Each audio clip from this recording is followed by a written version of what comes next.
ఓం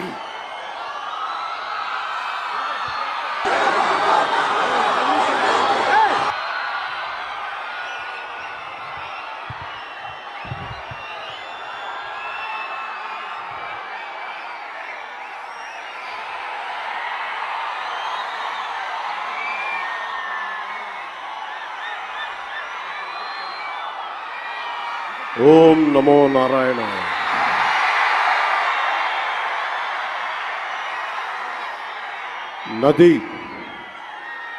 నది ప్రజల్ని విడిచిపోయి వెళ్ళిపోలేదు. నది ప్రజల్ని విడిచిపోలేదు. భాష దేశాన్ని దాటిపోలేదు. నేను మన నేలని విడిచి పారిపోలేదు.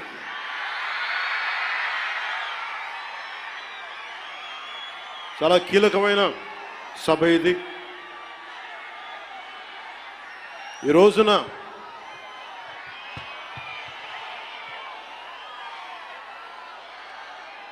ఈ స్పీచ్లో, ఈ వారాహి సభలో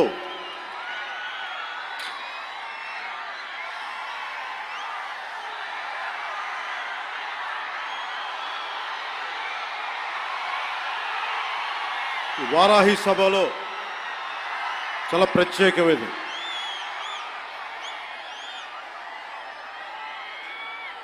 వంద రోజులు దాటింది. ఎన్డీఏ ప్రభుత్వం ఏర్పాటై ఆంధ్రప్రదేశ్లో ఈ 100 రోజులు ఎప్పుడు రోడ్ల మీదకి రాలా. బయటికి ఎంతసేపు అభివృద్ధి, సంక్షేమం, ప్రజలకు ఎలా మేలు చేయాలి, ఏమేం ప్రామిస్ చేశాం, వాటిని ఎలా నిలబెట్టుకోవాలి,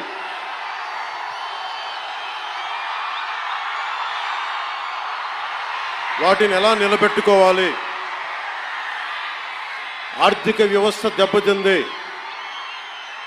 దాన్ని ఎలా నిలబెట్టాలి. గౌరవ ముఖ్యమంత్రి శ్రీ చంద్రబాబు నాయుడు గారు కానీ, క్యాబినెట్ కానీ,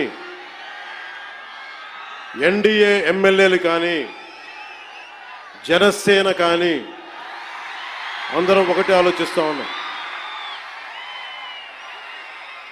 రాష్ట్ర అభివృద్ధి ఎలా ముందుకు తీసుకెళ్ళాలి అని. గెలిచిన రోజున ఏం చెప్పాం? 164 సభ్యులు ఎమ్మెల్యేలుగా గెలిచి, 21 మంది ఎంపీలుగా గెలిచి, ఆంధ్రప్రదేశ్ బలం, ఆంధ్రప్రదేశ్ విజయం, కేంద్ర ప్రభుత్వానికి వెన్నుదన్నుగా నిలబడింది. గెలవగానే నేను చెప్పింది కూడా ఒకటే, ఏ పార్టీ కూడా మనం పగా ప్రతీకార రాజకీయాలు ఉండవు, ద్వేషించం, చాలా మర్యాదగా వినమ్రతతోటి ఉన్నాం. దశాబ్దం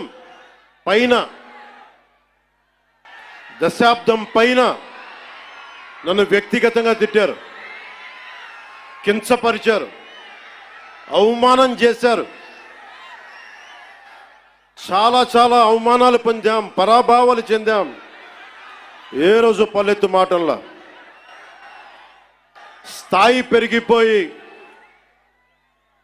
ఏ 7 కొండల వాడైతే